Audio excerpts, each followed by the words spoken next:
What is up, everybody? Kier Gomes here, and today we're going to talk about something that I think is pretty important, especially if you're just getting started in Magic or if you just need some help working on your Magic routine and performance. Today I give you the top 10 do's and don'ts for performing Magic. This is going to be a good one. So make sure if you're not already subscribed, go ahead and hit that subscribe button. Also do want to quickly preface with saying these top 10 do's and don'ts are things that I'm guilty of. So you may agree with some of this stuff, you may not agree with it, but ultimately, that's what we're here to talk about. Without further ado, let's go ahead and roll that intro and get into it.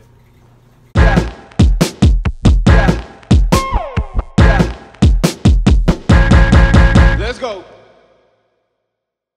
These are also not going to be in any particular order because they're all very important in their own way. And it's all a matter of perspective at the end of the day. So let's get into it. Number 10, never perform a trick if you haven't practiced it.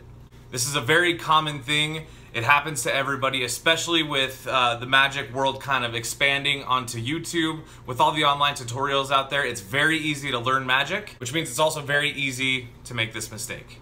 If you haven't taken the time or put in the work to take a trick, adapt it to your own style, make it yours, find the pattern that works for you, and then perform it, your spectator is going to be a little bit confused, or at the end of the day, just less mind blown because the trick doesn't really reflect you. Now this goes for everybody, and again, I'm guilty of all of these things as well. But if you learn a trick and the second you learn it, you're so excited about it, you want to go share it with Instagram or go show your friends or show people at work or whatever, ultimately it's unpolished, it's rough. Even if it's the easiest trick in the world, practice it over and over and over again until you know you're gonna nail it. That goes with everything. Pattern, how fast you do it, how slow you do it. Everything needs to be practiced to a T before you perform it.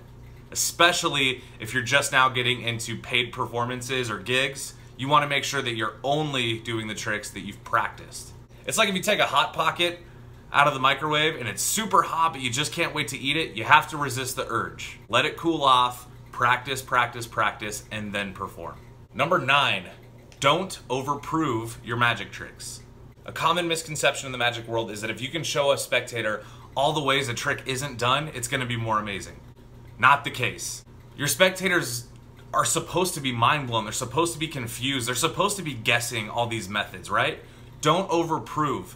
Definitely, for the love of God, do not try to prove their methods incorrect. Let them guess. That's how they lose sleep at night. That's why they're going to be talking about you if they can't figure it out. You don't need 100 flamboyant motions to do a wave change, or you don't need a long drawn out hand motion over a deck of cards to make the ambitious card trick more mind-blowing.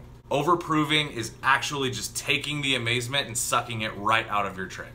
Number 8, use the right tools. This is so important, but it's something that the Magic industry just can't seem to get away from.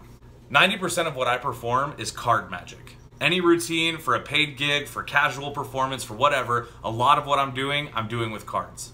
And with cards being more and more custom every single year, and with back designs being more elaborate and more colorful and more fun, I totally get it. I'm a card collector, I understand the appeal. But there's decks you just don't perform Magic with. Here's what I mean. One of my favorite decks of cards, as far as just the design and the feel and handle, is the Big Boy number 2 deck by Gemini. I love these cards, but would I perform Magic with them? No. If you're performing a Magic trick to a spectator, you want everything to seem like it's on the up and up.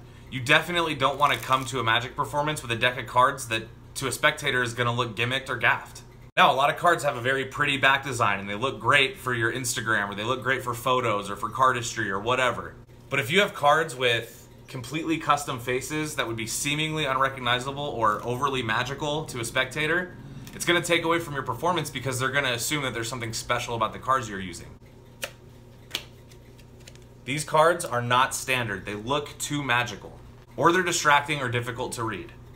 Now, everybody has their favorite decks of cards. A lot of them are custom. I'm not a huge fan of custom faces to begin with. Ultimately, if you're going to be performing Magic, use the right tools. To kind of piggyback off of that one idea, every time I do a giveaway, I seem to get people in the comments that say that they don't have a good deck of cards to use for Magic, so that's why they want to win the Fontaines, or that's why they want to win the Orbit deck, or whatever other hype cards are out there. I love those cards too, but you definitely do not need them to perform good Magic. Most of the performances that I do, I use extremely standard decks of cards that you could pick up at Walgreens on your way to your gig. Good example, a deck of bicycles. Go to the Walgreens down the street, spend that $4 and just pick up a standard deck of bicycles, red or blue, doesn't matter. These are cards that everybody has seen, and they're cards that nobody is going to suspect has any magical properties, thus making your performance so much more effective. Number 7, patter. I would never say that I'm a perfect magician. I would never say anybody's a perfect magician. And of course, because I'm not Jabrizis, I would definitely never say that my magical capability is any better than anyone else. However, I am well practiced. And part of what comes with magic is not just how good you are with the sleights that you're using. It also has a lot to do with how you manage your crowd and what your patter sounds like. It needs to be engaging, it needs to be relevant, and above everything else, it needs to just make sense. I'm guilty of this too, but all too often I see people performing tricks online, either through Instagram or YouTube or wherever, that are pretty much made for the camera because there's no patter. If you're doing a trick for somebody and you haven't practiced the patter, you're gonna sound like you don't know what you're talking about. A quick pro tip on that. Think about who you are as a magician. Think about what your persona looks like or sounds like. And when you practice your tricks, practice them with the patter. Even if you're alone. Let's face it, if you're a magician, you probably spend a lot of time alone. I'm totally kidding, but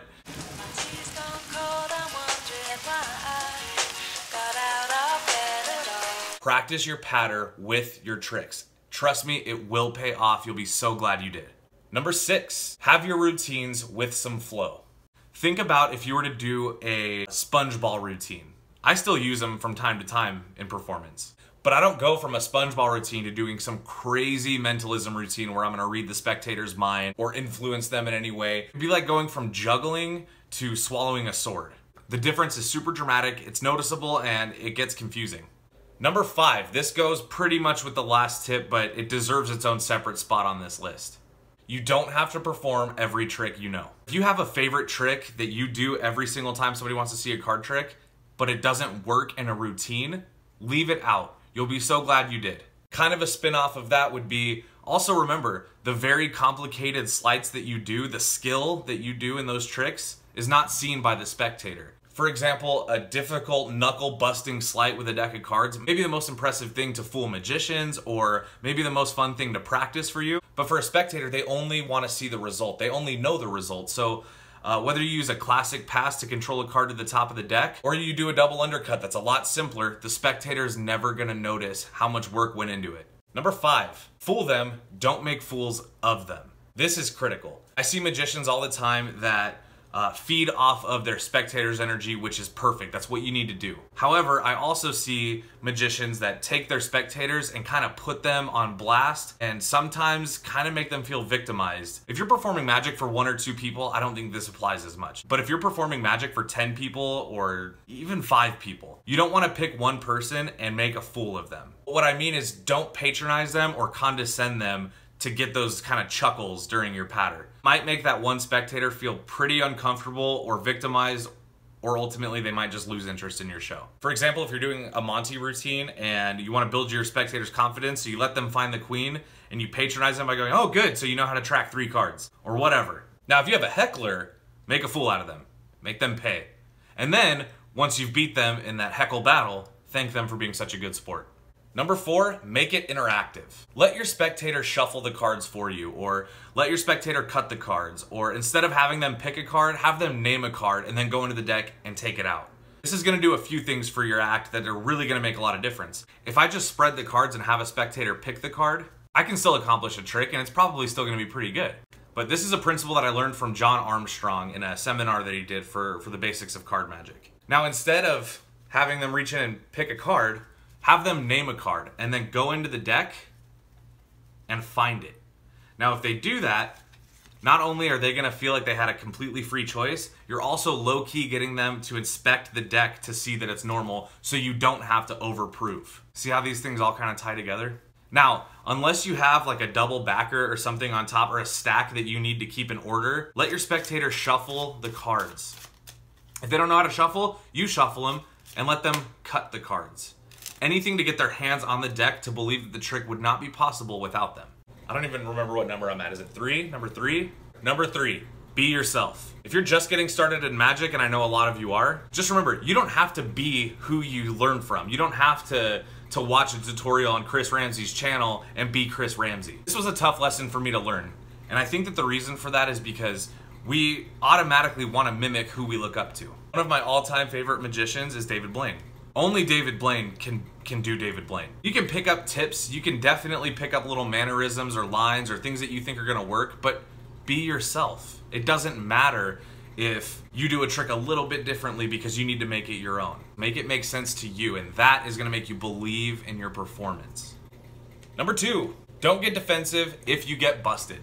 I am guilty of this myself. It's something that I'm constantly working on. I'll probably never perfect. As a magician, we know the amount of work we put into our tricks. If you're practicing a trick hours a day, every day, and the time comes to perform it and you slip up or somebody sees what you did, they're probably gonna tell you that they know how you did it. Before you react to that, stop, take a breath, and think about it. They caught you. So don't get defensive if you get busted. If somebody sees how you did something, make a joke of it, move on to the next trick, and make them forget all about it. It's not something that you're gonna get right away, but at the same time, if you get defensive and you start arguing with your spectator over how something was done, you're losing your audience, and at the same time, you're kind of digging yourself into a hole where nobody's gonna wanna watch your magic tricks. Number 1, expand your gallery. You need to know different tricks and have to be versatile if you're gonna be a performing magician. Now again, I've said this before, at least 90% of the tricks that I perform on a regular basis, I do with cards. But if I'm out and about at a bar and somebody wants to see a magic trick, I may not feel like pulling out a deck of cards right then and there. Maybe I'll ball up a napkin and do a sponge ball routine with the napkins. Or maybe I'll borrow a quarter from them and show them some coin magic or a pen or whatever. You need to have at least 3 or 4 borrowed item impromptu magic tricks that you can perform anywhere, anytime, no matter what. This is gonna show a couple of things. Number 1, it's gonna show that you're versatile. It's gonna show that you don't need your magic kit or you don't need your magic bag in order to perform magic. You can do it with anything. But also, some people straight up don't want to see a card trick. Depending on your audience, if you have a card trick where the pattern is more of a story and it starts to get boring and you have to remind spectators of what steps you've taken in the process of this trick, that means the trick is too long and it needs to be shortened down. Anyway guys, that was my list of do's and don'ts for new magicians or practicing magicians. Let me know down in the comments what you would add or remove from this list. Also, let me know if any of these things stood out to you as maybe something you didn't think about before that you're gonna think about going forward. Also, I'm gonna link the video down below for my giveaway. If you haven't entered yet, you still have time. As soon as I get to 200 subscribers, I will be picking 3 lucky winners to win some decks of cards. So if you haven't got on that yet, I don't know what the hell you're waiting for. Anyway guys, that is it for me. Again, my name is Kier Gomes. Thank you so much for watching this video, and I'll see you guys in the next one. Peace.